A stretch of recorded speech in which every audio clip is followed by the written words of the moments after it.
Hoy vamos a trabajar una receta que se llama espinacas gratinadas, que se puede presentar como plato de entrada o plato acompañante para una proteína, puede ser, o para otra harina o otro tipo pues de preparación dentro del plato principal.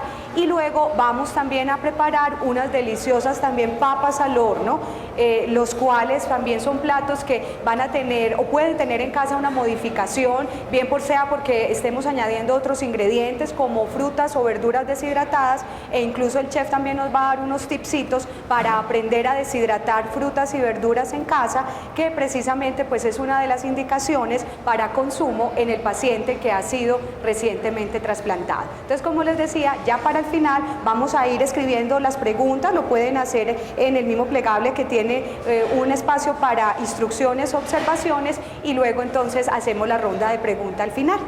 Bueno, entonces lo primero que tenemos que tener en cuenta cuando un paciente es trasplantado es que hay dos fases. Una inmediata, que la llamamos la fase temprana. Esa fase temprana puede durar alrededor de unos 3 a 6 meses, mientras que el cuerpo hace una adaptación al injerto o a ese nuevo órgano que va pues a asimilar el cuerpo del paciente receptor. Recuerden que podemos hacer trasplantes de riñón, de hígado, de intestino, muy pocos, pero se han documentado de páncreas y también de órganos líquidos como es médula espinal, ¿sí? Además pues también de trasplante de corazón, pero ya ustedes escucharon cuáles son las estadísticas en las cuales pues nuestra institución tiene sobre todo a la vanguardia el liderazgo en trasplante renal. Entonces, inicialmente en esos 3 o 6 meses post trasplante, ¿cuáles son los objetivos? El objetivo número 1 es que el paciente se adapte a ese nuevo órgano, y para ello necesita que los cuidados sean extremos. Primero, desde el uso de los medicamentos. ¿Cuáles son esos medicamentos? Medicamentos inmunosupresores, especialmente de tipo esteroideo o corticoesteroide. Ellos traen de todas formas consecuencias, y de esas consecuencias es que precisamente tenemos que tener muy claro cuáles van a ser esos cuidados nutricionales, porque hay consecuencias como podemos tener la misma obesidad por el hecho de que el corticoesteroide estimula el centro del apetito, podemos tener hiperglicemia, es decir, aumento de los niveles de azúcar en sangre. Entonces esto hace pensar no que el paciente se nos vaya a volver diabético, pero sí que puede registrar cifras tan altas que hace que se descompense esa respuesta insulínica. Tenemos también el riesgo de que se suben los niveles de triglicéridos y de colesterol LDL, generando lo que conocen ustedes como las dislipidemias o desorden de los lípidos en la sangre, y eso pues afecta en últimas al corazón. Y también tenemos el riesgo de la osteoporosis, porque estos mismos medicamentos pueden interferir en la absorción o fijación del calcio. Entonces, como pueden ver, no solamente es adaptarse a ese nuevo órgano, que el cuerpo lo asimile, también el riesgo o tal vez de pronto la presión emocional, porque siempre que uno es trasplantado pues se va a preguntar, bueno, ¿y qué pasará? ¿Si lo aceptaré? ¿Cuál será mi sobrevida? Aunque no hay nada documentado y escrito para uno decir que la probabilidad de sobrevida se vaya a ampliar en 15, en 20 o en 30 años, porque incluso les cuento que hay pacientes que son retrasplantados, o sea que podemos tener pacientes que hasta 3 veces pueden recibir el mismo órgano, ¿cierto? Entonces, fíjense ustedes que esto es una cuestión de todo el tiempo hablar de unas medidas estrictas. Desde la alimentación diríamos entonces que lo primero es hablar de un aporte de proteína lo suficientemente bueno para que haya una cicatrización, para que haya una buena reparación y un buen recambio celular, y sobre todo que ese sistema inmunológico esté lo suficientemente robusto o lo suficientemente preparado para defenderse de cualquier infección oportunista que puede atacar el paciente. Recordemos que las proteínas de alto valor nutricional son las proteínas derivadas de los animales, ¿sí? La carne puede ser de res, de cerdo, el pollo, el pescado, ¿sí? Aún podríamos decir que una víscera también es una fuente proteica, aunque tiene buena carga de colesterol, pero igual es una fuente proteica. El huevo, recuerden que es la proteína patrón y sí se puede consumir, y aunque yo les decía ahora que habría el riesgo de que se subiera el colesterol, no es indicación, ojo, no es indicación de que haya que suprimir el huevo, porque no hay que suprimirlo. Lo único importante es saber que ese huevo no se le va a dar crudo al paciente, pero que el paciente trasplantado lo puede ingerir en una preparación cocida, en una cocción, sea al horno, escalfado, sea hervido, pero que igual lo puede utilizar. y otras fuentes proteicas como son las leguminosas, o sea, los frijoles, lentejas, garbanzos, que también pueden igualar el valor nutricional a una porción de carne. Recordemos tamaños de porción. Si estamos hablando de proteínas cárnicas, estamos hablando de 100 gramos en cocido. Eso equivale a una baraja de naipe o a una baraja de cartas abierta. En otra forma también podría uno decir que es más o menos la mitad de la mano, ¿sí? O el puñito de la mano. Podría uno también decir que un huevo pues sería entonces una unidad, que si hablamos de frijoles, de lentejas, son 4 cucharadas soperas o media tacita del grano. Recuerden que el caldo no cuenta como proteína, ¿sí? Es la pepa la que me está contando como proteína. Con respecto a los lácteos, que también son otra fuente proteínica, pues idealmente que sean semidescremados, que sean pasteurizados, porque ya entenderán que si una leche es recién ordeñada, pues vamos a tener el riesgo de que seguramente hay una carga bacteriana alta. Entonces por eso al paciente trasplantado se le recomienda que todos los productos lácteos que consuma estén debidamente empacados, sea en Tetra Pak, sea en bolsa, sea envasados, ¿sí? O por lo menos que tengan un certificado de pasteurización y fijarnos muy bien en la fecha de vencimiento. Entonces, ¿puede tomar yogur? Sí, puede tomar yogur pasteurizado, marcas comerciales como bien lo conoce. Puede consumir queso, pero ojalá queso procesado. Cuando hablamos de queso procesado, no es precisamente hablar de la cuajada, ni del queso blanco campesino ni fresco, sino quesos tipo maduros, si es posible. Un queso tipo amarillo, un queso holandés, si no es posible por los costos, entonces por lo menos una lonchita. Lonchita llamamos al queso prensado tipo mozzarella, que aunque ustedes piensen que tenga más grasa y realmente no es así, puede que sea un poco más salado, pero no necesariamente más grasoso, o un quesillo que me diga semi descremado, también lo puede utilizar. Recuerden que la porción es exactamente del grueso de una cajita de fósforo o del grueso del dedo meñique. Así parto de gruesecito y eso es una porción que equivale a un vasito pequeño de leche o de yogur y que son equivalentes. En el día entonces, ¿cuánta proteína debe ingerir esa persona trasplantada? Estamos hablando que alrededor de 5 a 7 porciones proteicas entre todas las que mencionamos debe consumir esa persona trasplantada. En algunos casos es necesario incluso porque su estado nutricional previo, perioperatorio, o sea, antes de la operación, puede estar muy disminuido, muy atenuado. Y de hecho, pues les cuento que acá en el hospital, por lo menos antes de que sean trasplantados, ese paciente tiene un seguimiento por el grupo de trasplantes, porque ellos entran en protocolo, y si el paciente no estuviera en un estado nutricional adecuado, óptimo, no tuviera un peso adecuado para el trasplante, hay que hacer reposición. Y precisamente esa reposición de peso se hace a través de suplementos nutricionales, que en este caso serían suplementos fuentes de proteína. Y si llegado el caso se tiene que trasplantar de urgencia y aún su estado nutricional no fuera el óptimo, entonces tendríamos que dar suplementos nutricionales post trasplante, especialmente de origen proteico, para que el paciente entonces pudiera tener una mejor recuperación. Hablemos ahora de otra fase importante, y es el cuidado higiénico de la dieta. Llamaríamos entonces la dieta antimicrobiana. ¿Eso qué quiere decir? Que en esos primeros 6 meses el paciente debe tener sumo cuidado con la preparación. Es decir, la cáscara de las frutas, de las verduras, se debe retirar. Si yo las voy a comer crudas, entonces voy a procurar en lo posible hacer primero una higiene, es una limpieza, un lavado normal con agua del grifo, agua del chorro, pero se le recomienda que utilice entonces una solución clorada para hacer desinfección. ¿Cómo lo hago en la casa? Sin más misterio. Cojo 1 litro de agua y sumerjo sin partir, solamente podríamos decir que incluso lo puedo lavar y meterlo con la cáscara en más o menos 3.5 centímetros cúbicos de hipoclorito, o sea, de cloro, de límpido. Si yo en la casa no tengo jeringa, ¿qué hago? Cojo la cucharita tintera, la cafetera, la más pequeñita que tenga en la casa, y la lleno, ¿sí? Así simplemente la diluyo en ese litro de agua y sumerjo en ese litro la verdura o la fruta sin partir. Si tiene cáscara, como digo, no hay problema, sin partir, la sumerjo por 10 minutos. Luego la retiro y la lavo al chorro y la puedo pelar, y ahí tengo una desinfección en casa muy fácil. Existen también desinfectantes comerciales que uno puede utilizar, pero lo más común sería el hipoclorito. ¿Qué más tengo que tener presente?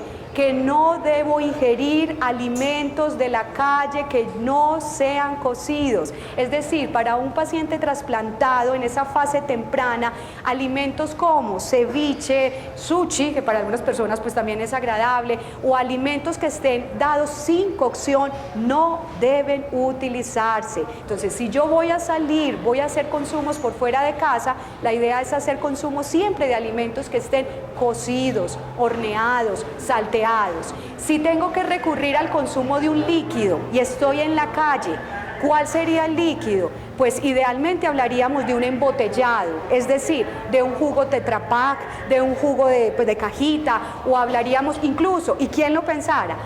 Si no hay una gaseosa. Una gaseosa no es nutritiva, pero es mucho mejor y me expondría menos que si recibiera un jugo que yo no sé de qué agua, si pudieron haber hecho ese jugo, si la fruta fue bien lavada. Entonces, por ende, las bebidas sí deben estar embotelladas. Si voy a hablar de consumo de carnes, el peligro, que para mucha gente el peligro de la carne de cerdo por fuera, pues sé que voy a hacer el consumo en un lugar donde yo sé que hay unas buenas prácticas y que la carne tiene una buena cocción. Es decir, que a quien le guste la carne en un término azul o medio, ya si está trasplantado no la debe utilizar, o sea que la debe utilizar en una cocción completa, en un asado completo, donde no se vea todavía el rojito de la carne para evitar un riesgo probable de contaminación bacteriana. Entonces, como ven ustedes, son muchos los cuidados que hay que tener desde el punto de vista microbiológico en el paciente trasplantado. Ahora, desde el punto de vista de vitaminas o minerales, entonces ustedes preguntarán, pero si todo hay que hervirlo, hay que coccionarlo, ¿se pierden las vitaminas y los minerales? No. Si tenemos una buena técnica, no vamos a perder vitaminas o minerales, y de esto nos va a hablar el chef enseguida. Con respecto a frutas y verduras, hay opciones, la compota, la papilla, la jalea, yo puedo hacer ese consumo. De hecho, puedo hacer batidos con frutas y yogur, pero eso sí, sé que las he lavado y las he desinfectado. ¿Para qué? Para no perder esos nutrientes. Recordando también que para poder someter a cocción frutas o verduras, tengo que partir de agua ya hirviendo, que yo no voy a poner la fruta o la verdura en un agua fría, porque entonces el tiempo de cocción va a ser más demorado, más pérdida de las vitaminas que se van con el agua y va a ser peor, ¿cierto? Entonces, por eso tendríamos que partir de agua previamente ya hervida y estar en ebullición para tener entonces una optimización de esos nutrientes. Bueno, entonces vamos a pasar ahora a continuación con el chef Diego. Él nos va a indicar cuáles son los ingredientes para las deliciosas espinacas gratinadas, ¿sí? Y vamos a ir pues comentando cómo es la preparación. Buenas tardes para todos. Nos alegra mucho que estén aquí, fieles, mes a mes, año a año. Ya vamos en el segundo año, este es el primer taller de este año, y nos encanta ver caras que vimos durante el año pasado. Nos alegra mucho. Gracias a ustedes primero por preocuparse por su salud, por querer aprender y porque sabemos que de alguna manera todos los que estamos aquí estamos involucrados o con pacientes o con alguna circunstancia que nos lleve a cuidar a alguna persona o a nosotros mismos, ¿cierto?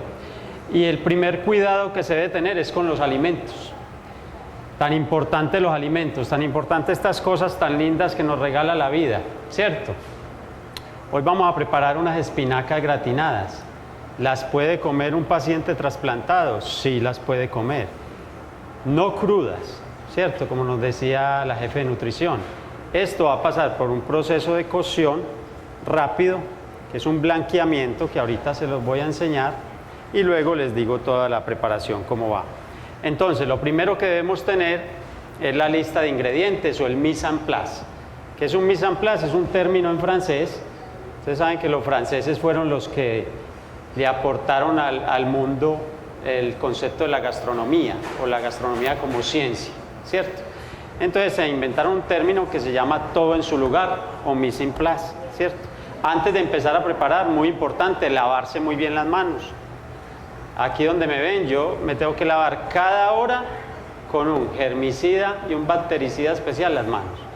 Todos los que trabajamos aquí tenemos un soporte donde cada hora tenemos que estarnos lavando las manos, colocarnos guantes, tapabocas, una cantidad de cosas, porque preparamos comida para pacientes, ¿cierto? Y para todo el personal de esta clínica.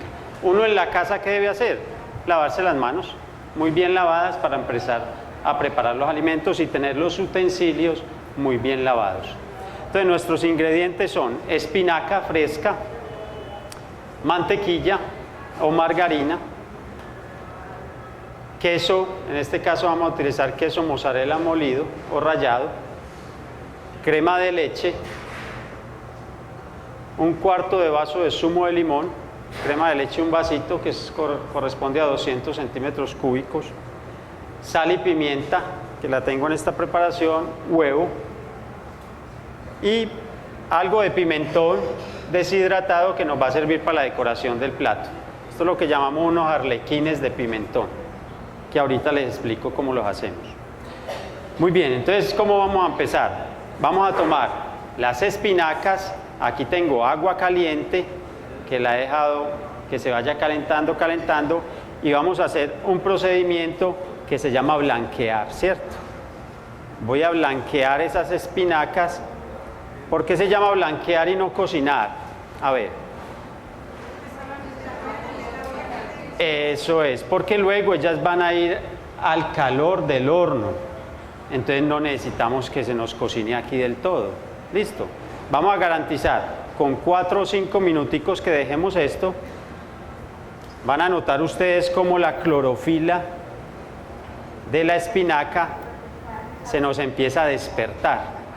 Entonces el blanqueamiento nos va a avivar colores y nos va a potenciar nutrientes. Es como si la plantica estuviera dormida. Mira, ella la arrancaron muy viva de la tierra, estaba súper viva. Entonces ella no está muerta, ella se quedó dormida en este proceso.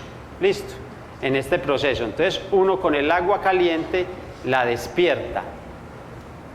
Chef, allí una señora nos estaba diciendo que la receta decía 15 minutos. Lo que pasa es que ella habla igual, es 1 kilo de espinaca. O sea, entre más cantidad tengas que escaldar, pues lógicamente debes prolongar un poco más el tiempo. Eso. ¿De pronto hay alguna relación, chef, que uno dijera por cada libra o por cada cierta cantidad de gramos? De acuerdo a la cantidad.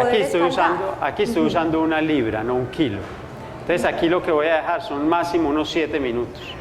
No quiero que se me pase de ahí. ¿Listo? De acuerdo también al fogón que ustedes tengan. Si tienen un calentador demasiado grande y fuerte, va a ser más rápido. Si un calentadorcito en la casa pequeño, normalmente puede gastarse de 10 a 15 minutos. Pero a mí no me gusta ir hasta tan allá, porque como va a tener otro proceso de cocción, ¿para qué doble cocción? ¿Cierto?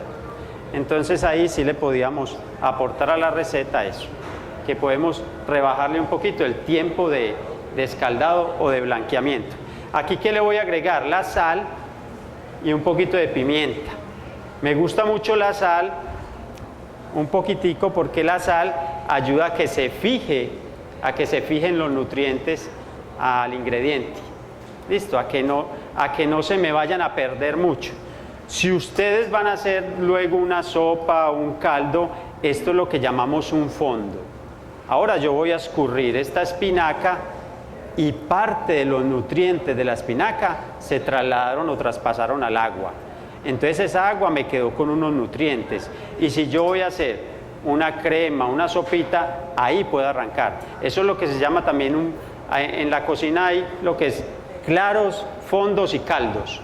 Y es algo hermoso porque es la sustancia que me aportan las verduras o las proteínas, entonces me sirven para otras preparaciones y ahí quedan los nutrientes. ¿Listo? Normalmente botamos eso, pues si no vamos a hacer ninguna otra preparación lo podemos botar, pero si vamos a hacer la sopa, pues se hace ahí mismo.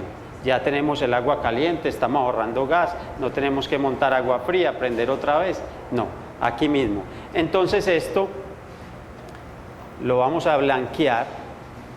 Mire ese verde que toma, es un verde hermoso. Se fija la clorofila. Vale la pena recordarles a todos los asistentes que la clorofila de las verduras o de las legumbres es muy semejante a la sangre en nuestro cuerpo. Entonces nosotros tenemos riqueza en nuestra sangre de hierro, ¿sí? Y saben ustedes el hierro qué papel desempeña, forma los glóbulos rojos y a su vez pues nos va a ayudar también en la formación del cerebro en el niño que está en crecimiento, pero también la protección de ese mismo cerebro, de los músculos también, nos aumenta las defensas. Entonces si hacemos la analogía, ¿sí? La clorofila es incluso para las personas vegetarianas lo que podría ser esa fuente de hierro para las personas que no somos vegetarianos. Es rico en ¿qué? En magnesio. El magnesio es muy parecido al hierro, ¿sí? ¿En qué sentido? En su función. También el magnesio ayuda a esa formación de los glóbulos rojos. También el magnesio ayuda a controlar la presión arterial. Y sí que deben consumir magnesio las personas hipertensas, porque les ayuda a regular esa presión arterial. Y con mayor razón, si yo ya soy persona trasplantada y además debo recuperarme desde ese punto de vista nutricional, sí que debo requerir a ese magnesio para tener de alguna manera o mejorar esas reservas de glóbulos rojos que pueda tener, porque como les digo también es un cofactor, o sea que ayuda junto con el hierro a tener entonces una mejor fijación y sobre todo a formar esa hemoglobina que es la proteína transportadora del oxígeno en todo el cuerpo. También hay otra vitamina, la vitamina C y el ácido fólico, y el ácido fólico ayuda también en la recuperación de tejidos. Entonces miren qué tan importante. Y otro que es el calcio. La gente piensa, ay, solo el calcio está en los lácteos. No, las vitaminas que tienen las espinacas, aparte de ser vitaminas como la A, que son los betacarotenos, ese color bonito verde está relacionado con los carotenoides, que son sustancias antioxidantes que nos ayudan en la prevención del cáncer.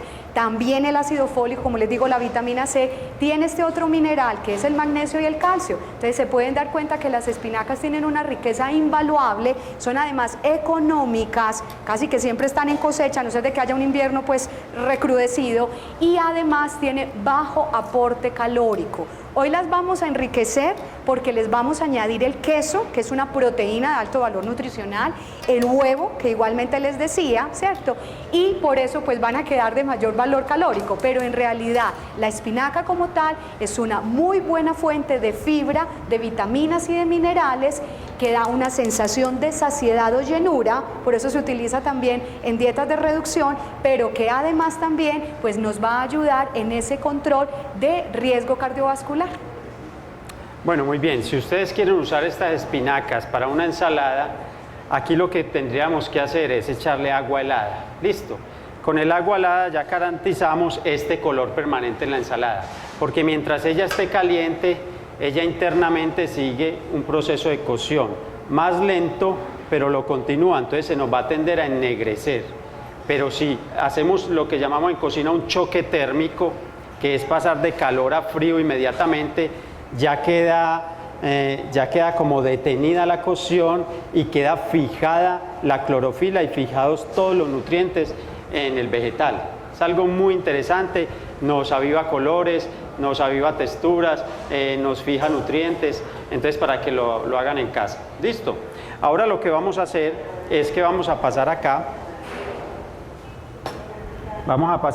a este sartén. Entonces van a montar un sartencito y van a sacar la mantequilla o margarina, lo que quieran usar, ¿cierto? Y vamos a saltear ahí o a rehogar la espinaca.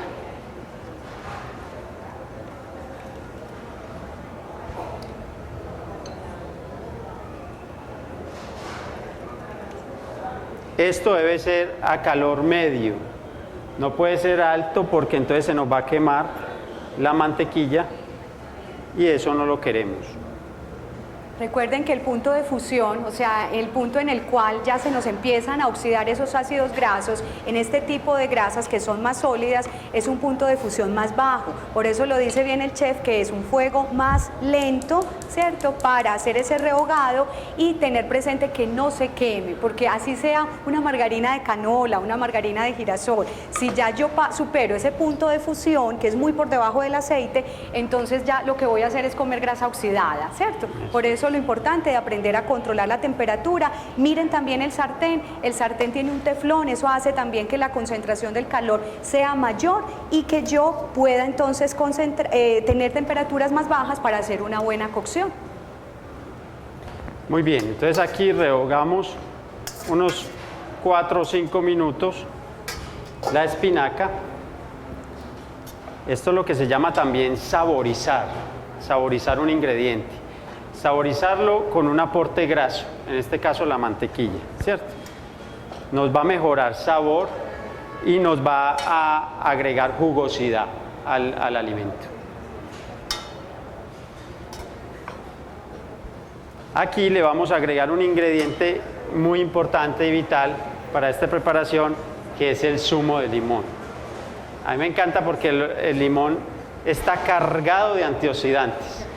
Si ustedes tienen en su casa, por ejemplo, quieren partir unas manzanas, hacer una ensalada y que no se les pongan negritas, entonces van al agua que tienen para lavarlas, ¿cierto? Las lavan y luego separan un poquito de agua del chorro o de la llave, le echan un poquito de zumo de limón, media cucharadita de sal y eso se nos va a mantener así clarito todo el día. ¿Listo? ¿Por qué? Por el antioxidante del limón. Eso va a permitir que no se oxide, que no se oscurezca. Entonces aquí lo que vamos a hacer es que el limón también nos va a ayudar a reavivar ese verde. Aquí todo está en función de que la clorofila se salve. Mire, esto es un ingrediente vivo en este momento. ¿Cuándo se nos muere este ingrediente? Cuando se nos oscurece y se nos opaca del todo. Si ustedes tienen en su casa unos brócolis, los blanquean.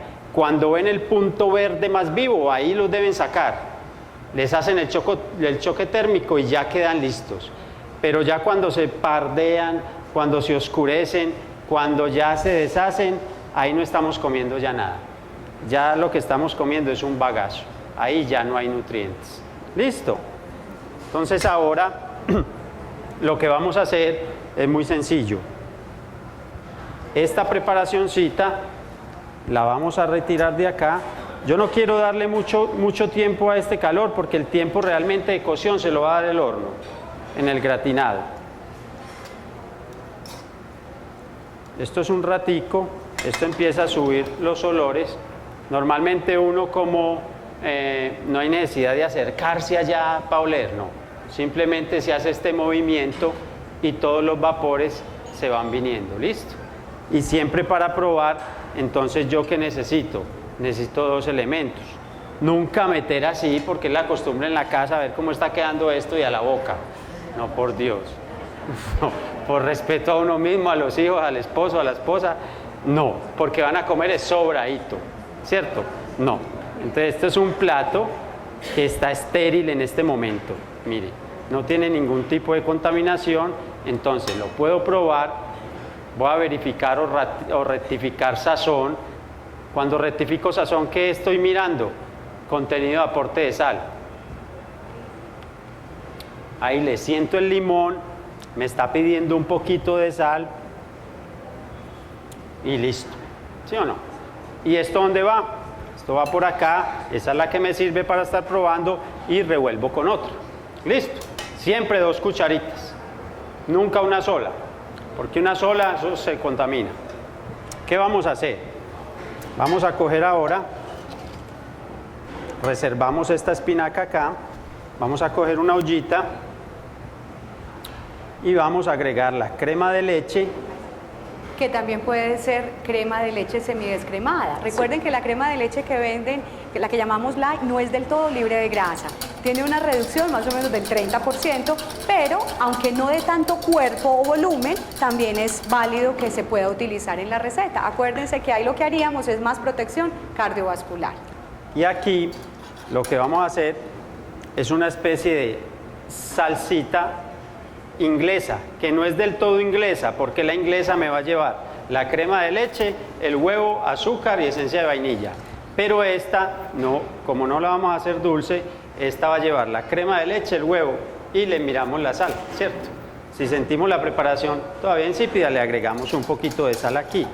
Nos queda como una cremita o una salsita tipo inglesa. ¿Listo? Entonces, revolvemos muy bien esta cremita de leche. Esperamos que suba la temperatura para agregarle el huevo batido. Recuerden que si ya el huevo pasa allí, ya entra en una semicocción, ¿cierto? Entonces sabemos que además en esa persona trasplantada, como les decía al principio, huevo en forma de caspiroleta, o es que le voy a echar el huevito al jugo de naranja.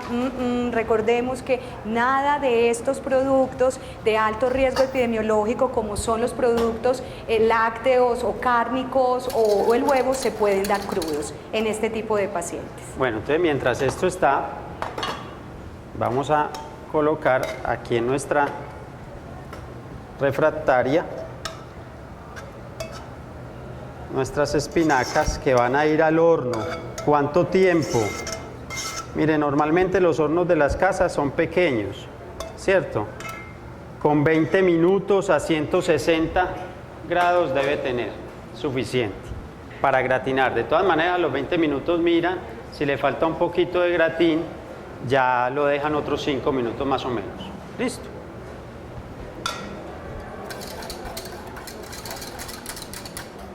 Chef, si yo no dispongo de horno, ¿podría hacer también un gratinado digamos, en la estufa, pues en la parrilla normal? ¿Podría ser una especie de...? Sí, yo sé que no es lo mismo, sí. pero se acercaría. Sí, miren, ustedes de pronto en las casas, pues no le va a gratinar realmente la parte de arriba, se le va a cocinar, pero no le va a gratinar, ¿cierto? El microondas, miren, el microondas es muy respetable los que quieran usar microondas, ¿cierto? A mí no me gusta, porque es alta temperatura en muy poco tiempo. Entonces no logramos garantizar todos los ingredientes. ¿Esto qué le pasó?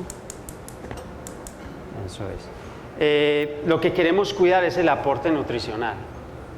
Y de pronto el horno microondas, como es un calor radiado, altas temperaturas, los hornos microondas manejan temperaturas de 300, 400 grados en cuestión de 1 o 2 minutos, no es muy conveniente.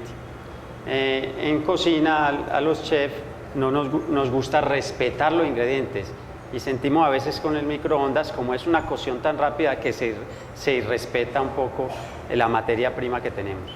Pero es respetable, no están prohibidos, ¿cierto? Y si ya lo hicieran entonces en la parrilla, tendríamos en cuenta que solamente habría una cocción de un solo lado. Sí, o sea, que como sí, tal sí. se podría derretir el queso, pero no va a quedar ese mismo Sí, color claro. bonito, dorado, que puede dar... No nos gratina, sí se nos cocina, pero no nos gratina. Nos queda como un punch, que llamamos, como un soufflé, pero nos queda esponjoso, pero no con el color que queremos del horno. Bueno, esto ya hirvió. Inmediatamente hirve, lo retiramos, agregamos aquí el huevito batido, porque no queremos que se nos cuaje mucho el huevo, sino que nos aporte sabor y también nos va a aportar volumen en esta preparación. Listo. Entonces acá lo que vamos a hacer es agregar esto aquí. Vamos a bañar toda nuestra espinaquita, deliciosa, ¿cierto? Bastante agradable. Es que, miren, usualmente la gente no suele, va a las revuelterías, a las legumbrerías, llevan espinaca una que otra vez para una cremita, para una sopita, ¿cierto? No la suelen incorporar en otras preparaciones. No la suelen incorporar en un gratinado, en una torta, en un batido, en una ensalada. Y es una maravilla. ¿Listo? Entonces acá lo que vamos a hacer, ya echar nuestro queso. Huele delicioso. Si pudieran estar acá percibiendo ese aroma. Ustedes, si quieren, también pueden usar lonchitas de queso y montar una capa de lonchita tipo lasaña, ¿cierto? Que quedaría como una lasaña. Es más, se puede hacer una lasaña de espinaca.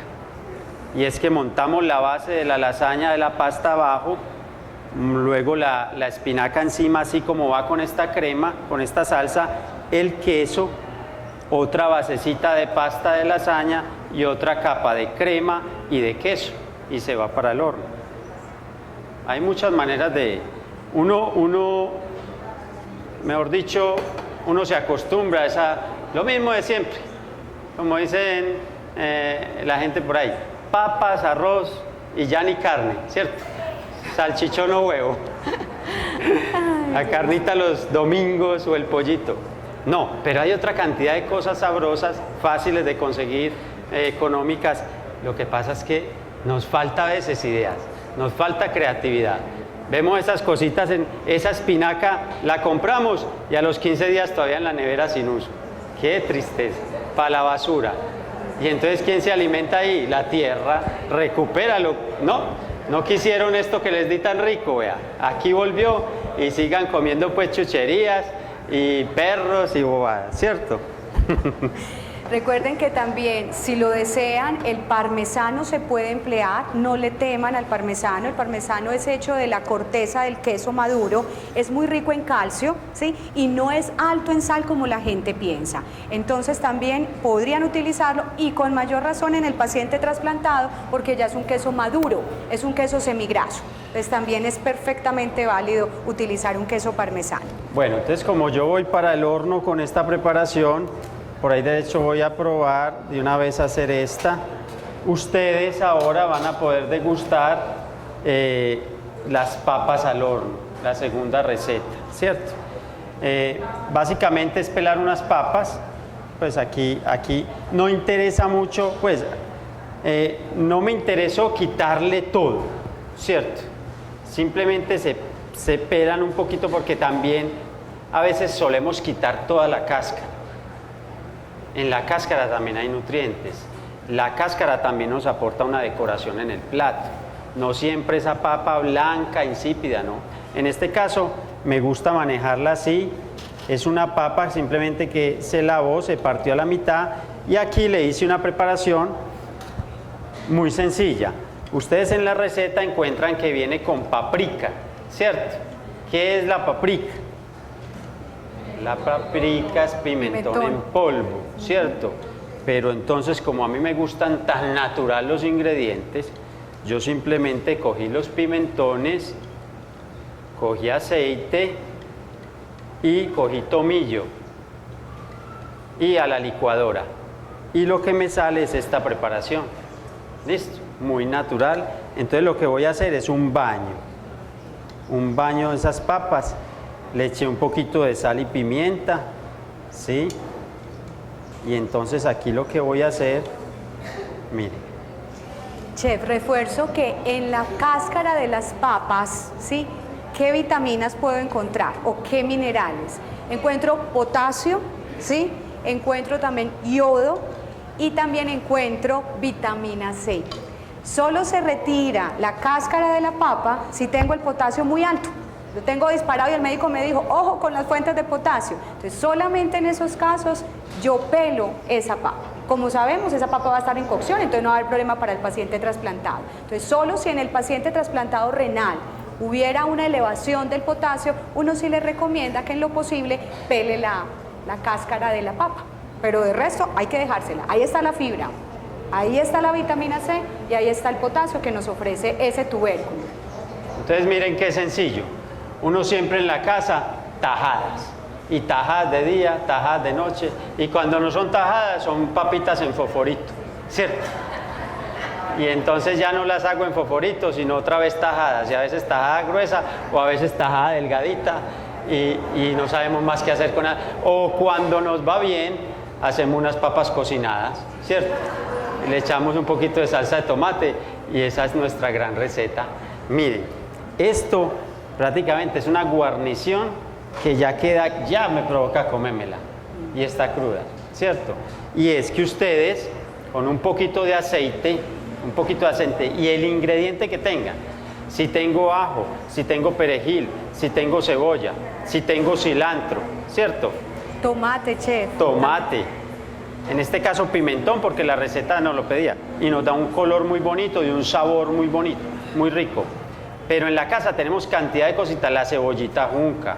Entonces le hacemos una preparación a esas papas. Esas papas van al horno. Podemos hacer un dip, un delicioso dip con queso crema, con cebollita, cilantro, un poquito de mayonesa, una cabecita de ajo.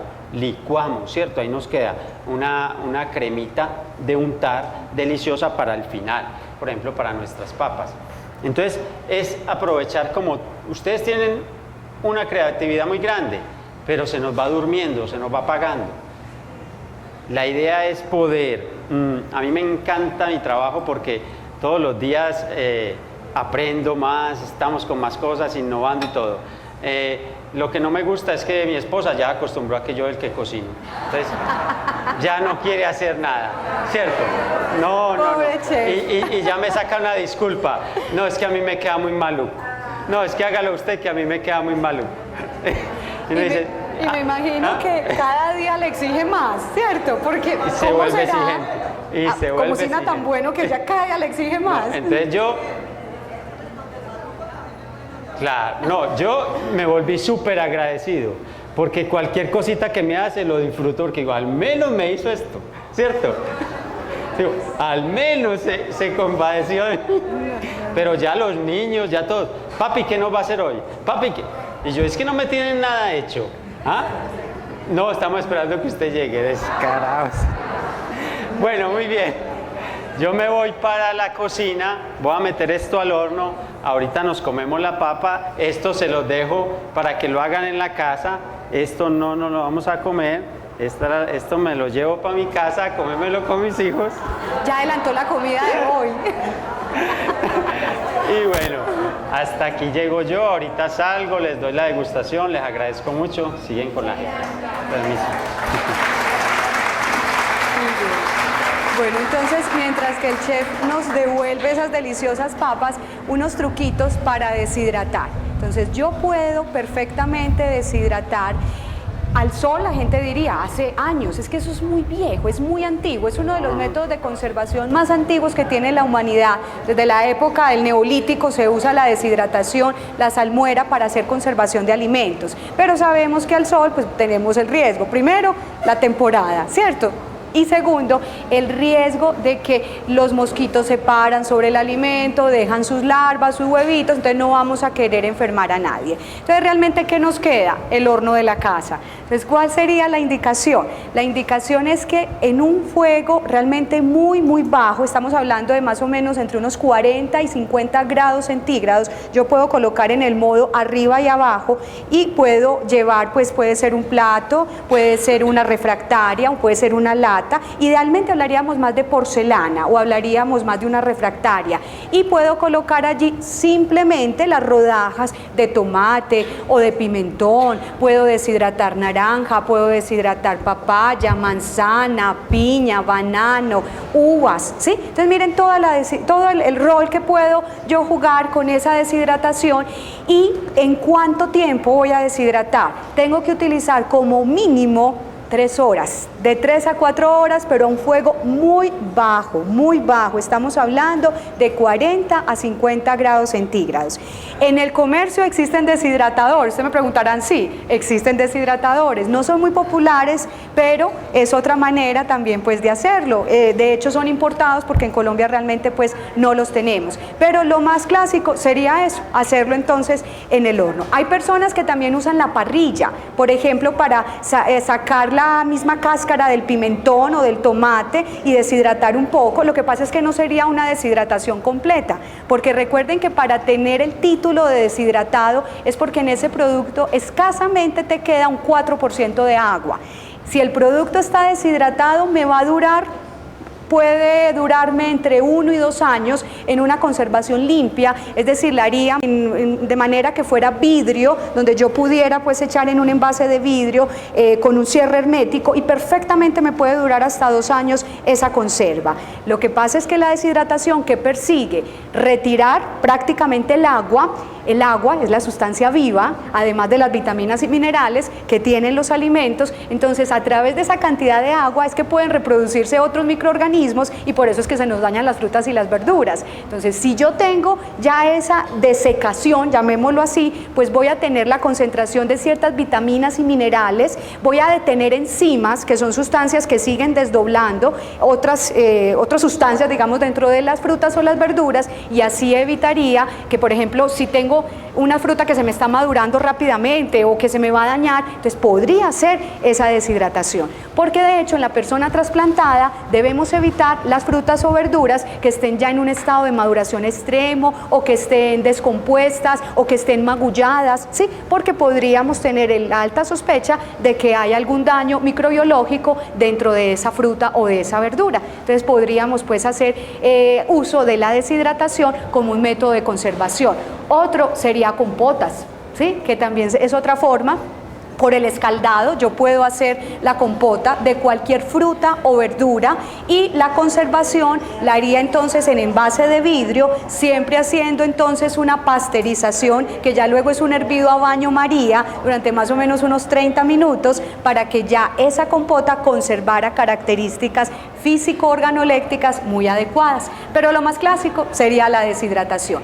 Las frutas deshidratadas mejoran el contenido de fibra. Y ustedes dirán, ¿por qué? Porque los azúcares, que a la vez son fibras, ellos van a perder agua, ¿sí? Se van a concentrar y esta fruta puede triplicar el contenido de fibra con respecto a la fruta que está en un estado natural. El único inconveniente es que la concentración de azúcares. Entonces, esto quiere decir que en un paciente diabético tendría que tener la precaución. No es que no las pueda comer, las puede comer, pero recordando además que el valor calórico se incrementa en las frutas que son deshidratadas, ¿sí? ¿Cuál es la porción sugerida? Si yo voy a hablar de una fruta deshidratada, hablemos por ejemplo de uva pasa o hablemos por ejemplo de un picadito de banano deshidratado, solo son 2 cucharadas soperas. Esa es la porción equivalente a la fruta al natural, ¿sí? Entonces yo puedo hacer uso de esa fruta siempre y cuando respete esa porción y sé además que es un intercambio de fruta. O sea que si yo al día tengo dentro de mi dieta las 3 frutas que nos proponen siempre los expertos, 3 frutas al día, entonces sé que una de ellas va a ser esa fruta deshidratada que correspondería a 2 cucharadas soperas de cualquier deshidratado.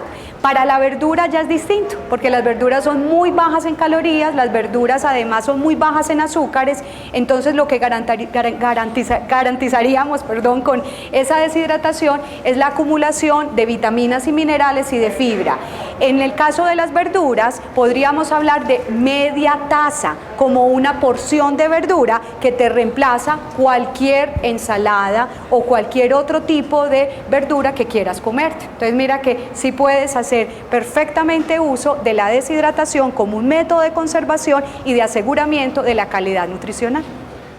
La desecación a fuego bajo hace que esas vitaminas o minerales queden intactas, porque es una desecación a fuego muy controlado, prolongado, ¿sí? Y realmente lo único que hay es pérdida de agua. Se inactivan enzimas, entonces esto también evita que el producto vaya a tener cambios, incluso, digamos, desde su apariencia. Usted dirá, pero se carameliza. Claro, se carameliza porque los carbohidratos alcanzan un punto de todas formas de caramelización o de descomposición y por eso las sienten más dulces, ¿sí? Pero eso no significa que se hayan dañado, se hayan deteriorado, ¿sí?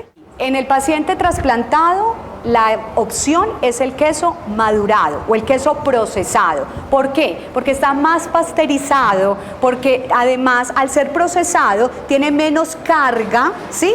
Microbiológica, porque diríamos que es un queso con menos agua, y si hay menos agua hay menos actividad microbiológica, entonces menos riesgo de que ese queso pueda atacar el sistema gastrointestinal del paciente y no vaya a generar una infección oportunista.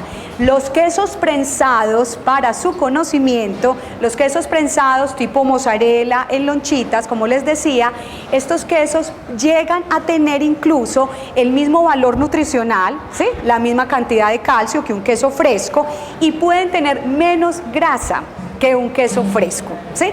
Entonces, mientras que tú comparas 2 lonchitas de queso tipo mozzarella con respecto a la grasa, tú puedes encontrar un promedio de unos 8 gramos de grasa por 2 lonchitas, que es la porción, versus 10 y 12 gramos que te puede dar perfectamente un queso campesino por una tajada tan delgada, como te decía, como el grueso del dedo pulgar, ¿cierto? Entonces mira que sí, del dedo meñique, perdón, entonces mira que sí hay diferencias, ¿sí? Si el paciente está anticoagulado, no se le recomienda hacer uso de fuentes de vitamina K, como es por ejemplo la espinaca, el repollo, la brócoli, o sea, todo lo que llamaríamos como flores, si está anticoagulado, es decir, si recibe warfarina, Coumadin, pero si el paciente está recibiendo aspirineta, eso no es un anticoagulante, puede perfectamente consumir la espinaca, ¿cierto? Entonces una cosa es la anticoagulación, otra cosa es que yo esté utilizando aspirineta o Asawin o ASA, ¿sí? Y otra cosa es que me digan que tengo mala circulación, porque por tener mala circulación no significa que esté anticoagulado, son dos conceptos muy diferentes. Entonces sí podría perfectamente utilizar la espinaca.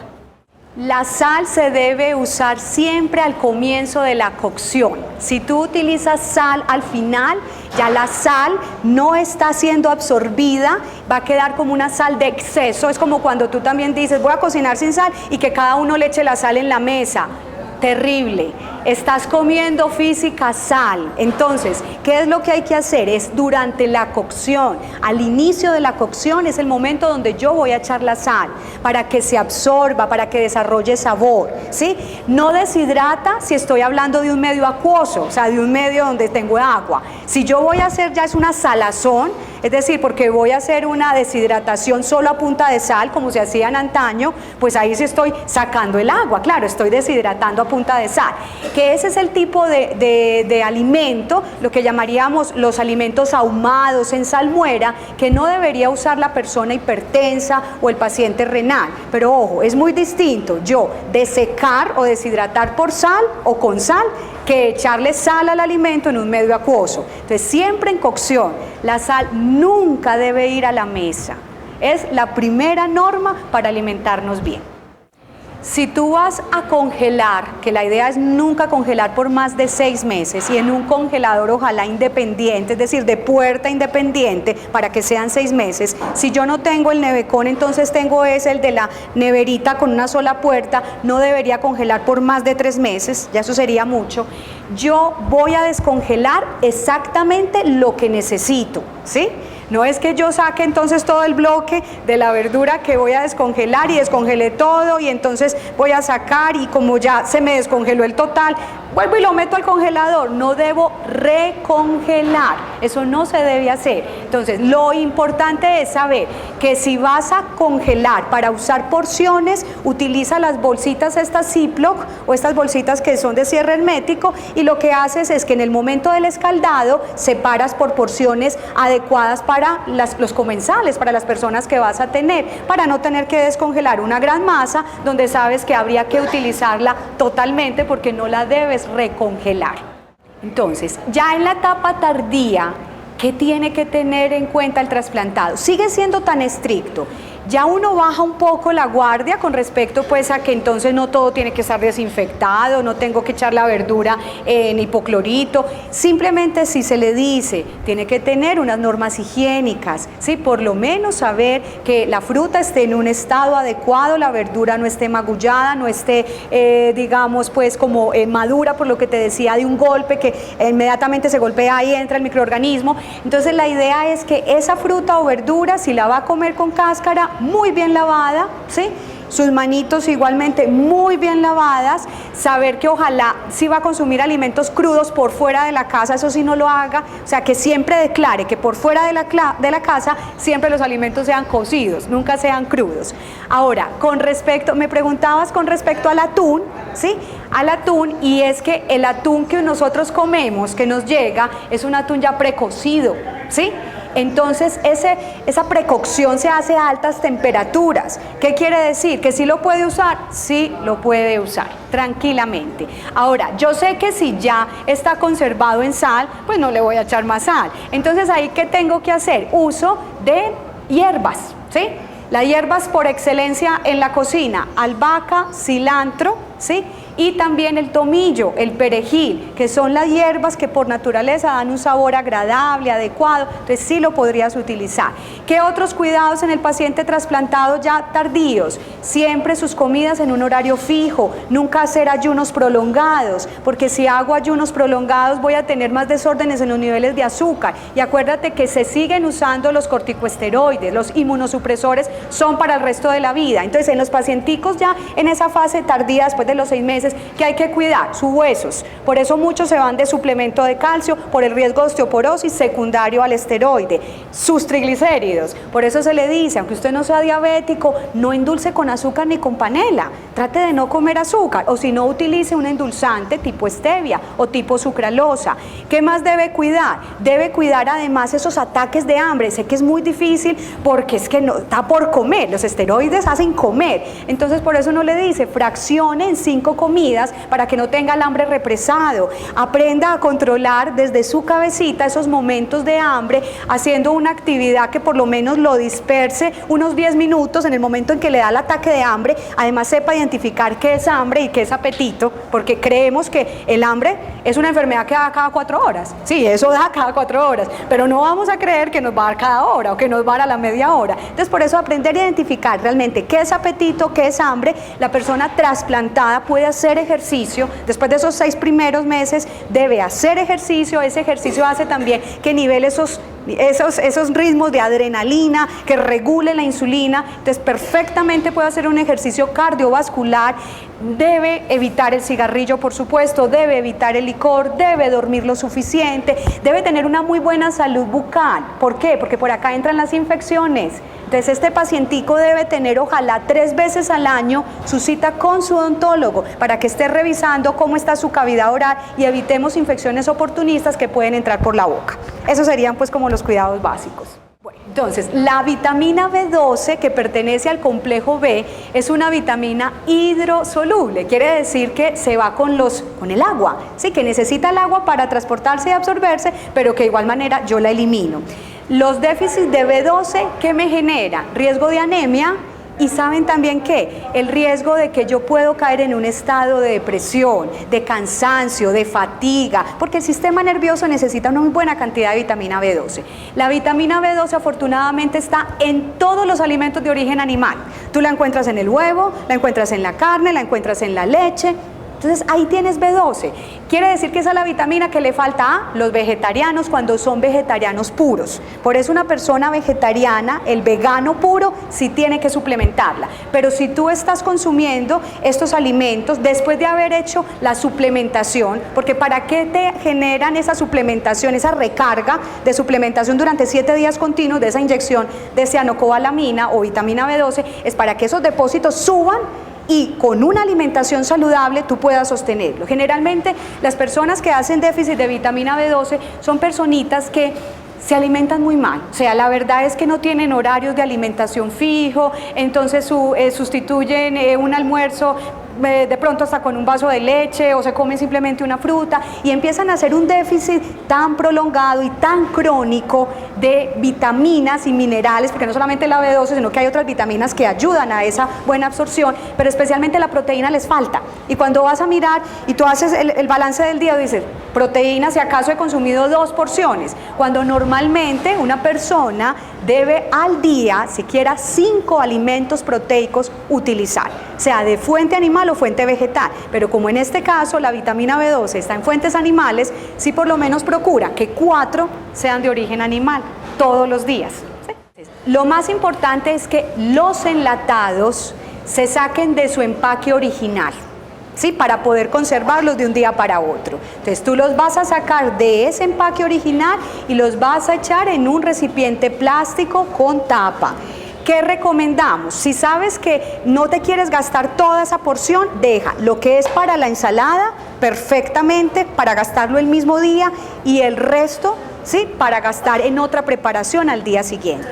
Porque si tiene ya contacto ese atún con un alimento crudo, como es una verdura, no debes dejarlo para el día siguiente, gastarlo el mismo día, porque es el contacto de un proteico o de un alimento de alto riesgo, como son las carnes, con un alimento crudo.